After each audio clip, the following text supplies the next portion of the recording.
Bienvenido a Saboreando la Palabra, el comentario a las lecturas de la Misa Dominical. Te habla el Padre Ángel Siapi, de la parroquia Cristo Redentor en El Paraíso, San Juan, Puerto Rico.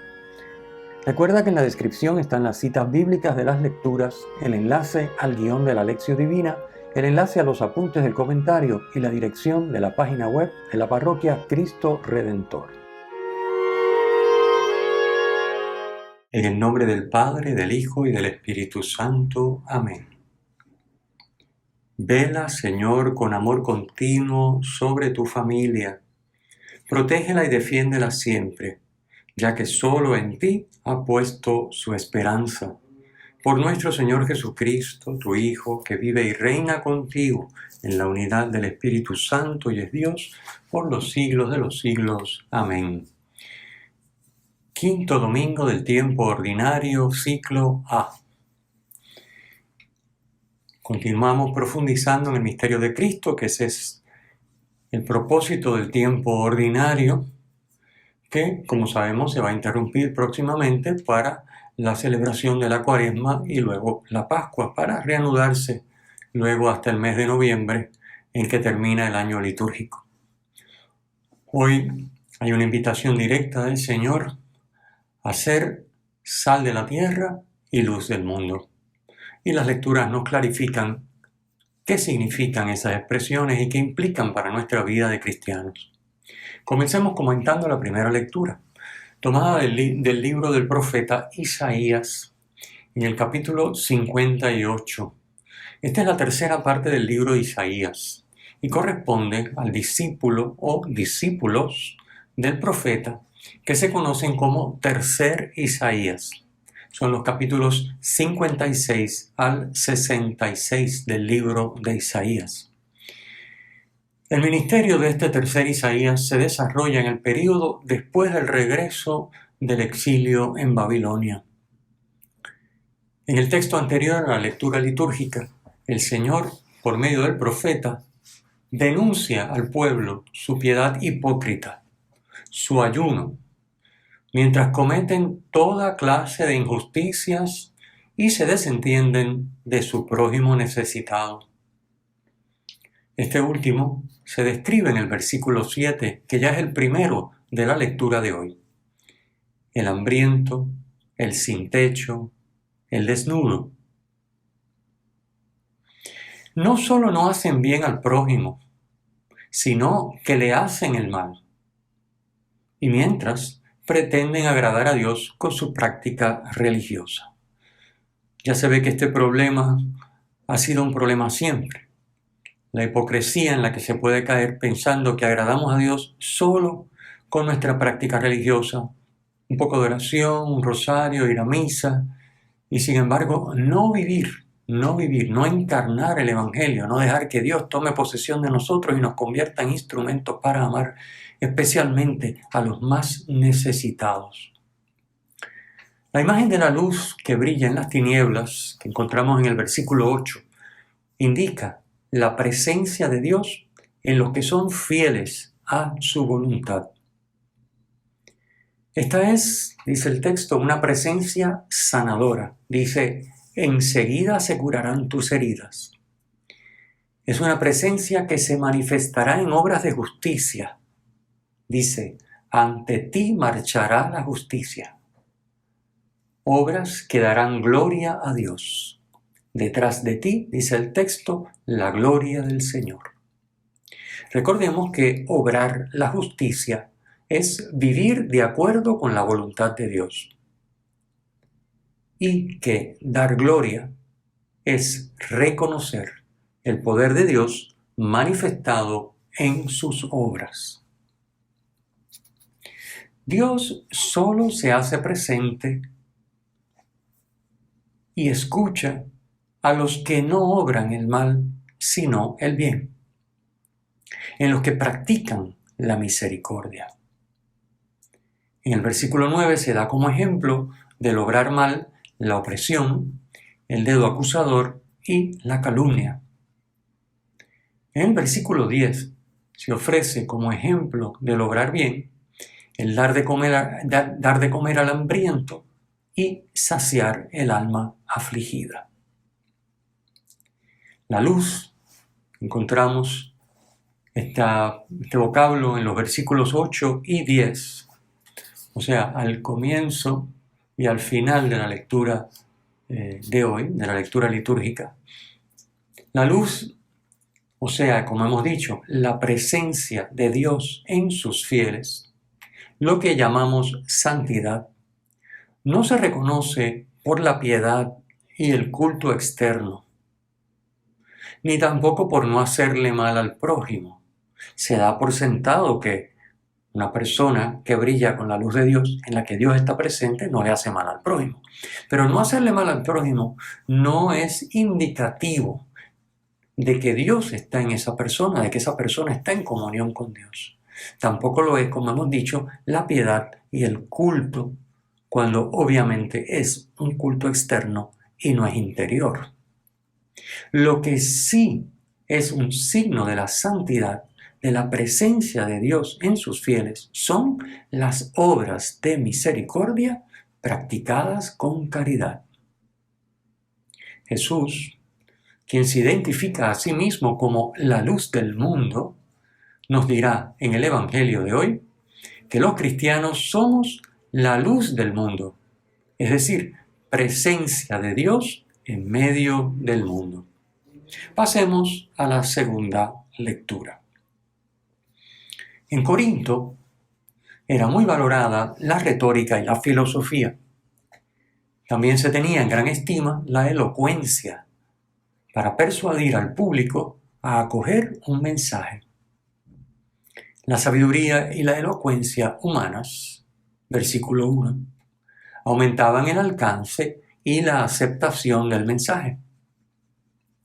Por lo tanto, si uno quería ser efectivo comunicando un mensaje, como en este caso Pablo, el mensaje del Evangelio, lo lógico era que echara mano de esta sabiduría humana y de esta elocuencia. Pero Pablo opta por no recurrir a ellas, nos dice en el versículo 4, sino por presentar el Evangelio de Cristo apoyado exclusivamente en el poder de Dios, versículo 5, y en la manifestación y el poder del Espíritu, versículo 4.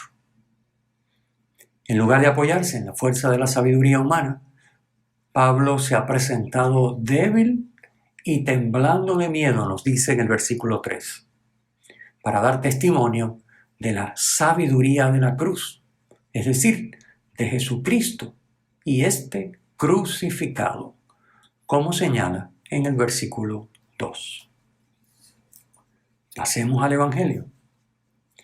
El texto de hoy es continuación del Evangelio del domingo pasado, en el que Jesús declaró las bienaventuranzas. Los que las viven, los bienaventurados, son la sal de la tierra y la luz del mundo, como nos dice hoy en los versículos 13 y 14 el texto. La sal sirve para conservar los alimentos de la corrupción y también para darles buen sabor. Para los judíos, además, la sal era también un signo de la alianza. Esto lo podemos encontrar en Levítico, capítulo 2, versículo 13, y en el libro de los Números, capítulo 18, versículo 19.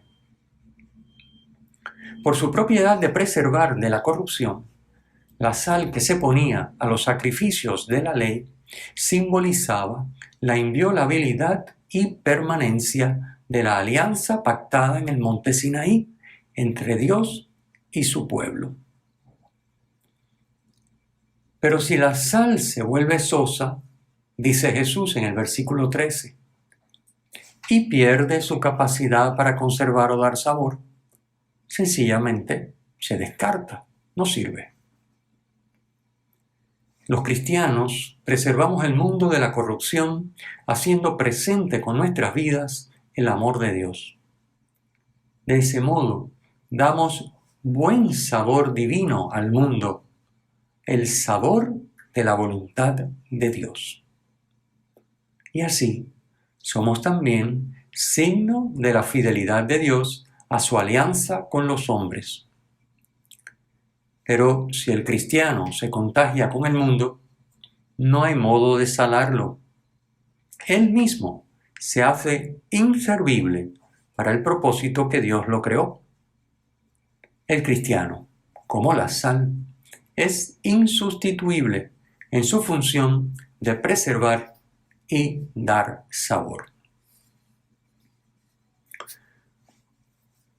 En la Biblia es muy frecuente el empleo de la imagen de la luz para referirse a Dios, a su ser y obrar, y el empleo de su opuesto, la oscuridad, la tiniebla, para indicar lo que es contrario a Dios, el pecado en la vida del hombre y también sus consecuencias.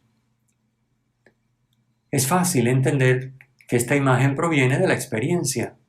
Cuando hay luz, podemos captar las cosas en su verdad, mientras que cuando hay oscuridad, o no las vemos o las confundimos.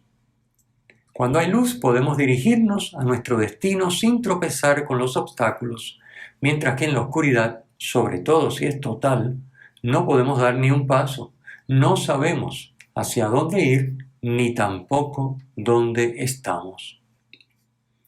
Jesús dijo: "Yo soy la luz del mundo". Juan 8:12. Hoy nos dice que los cristianos somos la luz del mundo, porque hacemos presente en el mundo la luz de Cristo, la luz que es Cristo. Cuando falta esa luz, todos andamos desorientados y confundidos.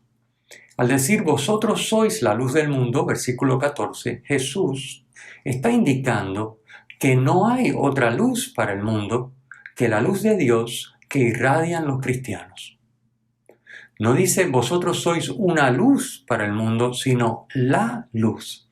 Es decir, no hay otra luz que la luz de Dios que irradian los cristianos. Es la única luz del mundo. Sin ella, el mundo está en la oscuridad. A continuación, Jesús añade dos imágenes sobre la luz. La ciudad puesta en lo alto de un monte, versículo 14, y la lámpara para alumbrar la casa, versículo 15. Una ciudad en lo alto no se puede ocultar. Sobre todo de noche, la luz revela su presencia.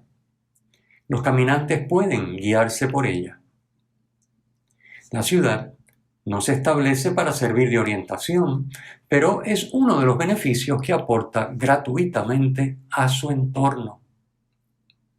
Con el cristiano y la comunidad de fe sucede lo mismo. La lámpara de la casa se coloca en lo alto para que alumbre. No tiene sentido apagarla cubriéndola como un recipiente. El felemín era una medida para grano, semillas y cosas semejantes. Probablemente se usaba para apagar las lámparas de aceite por la noche, evitando así que la casa se llenara de humo. Ninguna lámpara ilumina para sí. No se enciende para iluminarse ella, sino para iluminar lo que está a su alrededor. El cristiano, como la lámpara, no tiene como finalidad alumbrarse a sí mismo, sino a lo que le rodea. Hace presente la luz que es Cristo para los demás. Cada discípulo es luz en la medida en que sus acciones se convierten en signos para el mundo de la presencia y el obrar de Dios. Con su vida y sus obras, los cristianos revelan que Dios es amor, un Padre bueno que manifiesta su omnipotencia en su amor por todos. Reconociendo esto, los demás dan gloria o glorifican a Dios, como nos dice el versículo 16. Hoy tenemos que preguntarnos en qué medida somos luz para el mundo. ¿En qué medida nuestra misericordia, practicada con verdadera caridad, revela al mundo que Dios es amor y atrae hacia Él? Nuestra luz le permite a los demás encontrar el camino hacia Dios. Esa es la imagen preciosa. Somos luz del mundo. Si nuestra vida realmente le revela a Dios que el mundo es amor, la gente sabrá dónde encontrar a Dios. Sabrá que Dios es amor.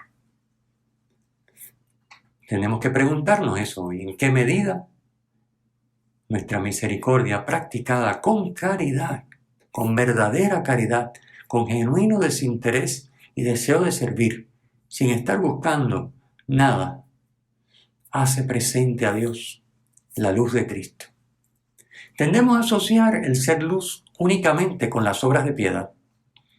Es luz la persona que reza mucho, que siempre está en la iglesia, que va a misa todos los días.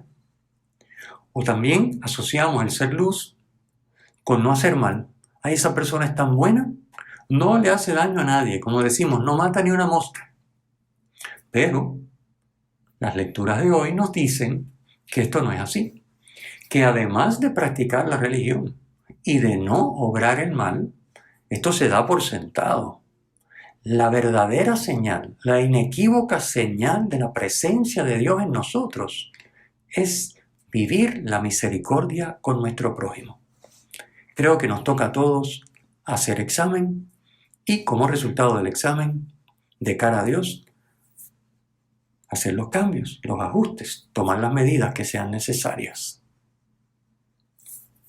El Señor esté con ustedes y con tu espíritu. La bendición de Dios Todopoderoso, Padre, Hijo y Espíritu Santo, descienda sobre ustedes y les acompañe siempre. Amén. Si te ha gustado, usa el enlace para compartirlo con tus amigos.